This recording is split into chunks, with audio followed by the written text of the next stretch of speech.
guide you through how to make bounce effect in Davinci Resolve. Quick disclaimer, you need to follow this step-by-step guide carefully, because skipping a single step will affect your final result.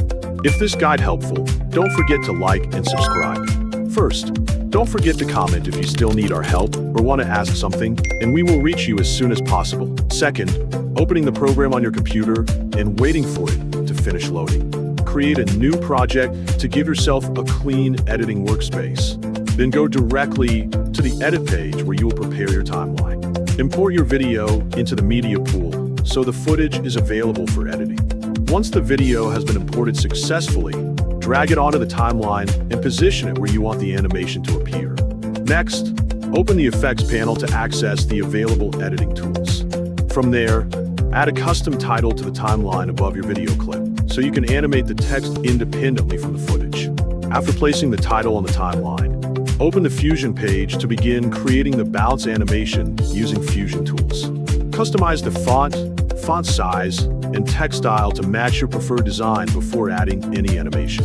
When your text looks the way you want, right-click the text node and select Follower to give each character its own animation controls. After adding the follower modifier, go to the Modifiers tab, where the animation settings are located. Set the delay value to 3, so each letter begins its movement one after another, creating a smoother and more appealing animation sequence. Next, move the playhead to the middle of the timeline and enable keyframes for both the opacity and offset parameters. This creates the point where the text reaches its normal position and full visibility.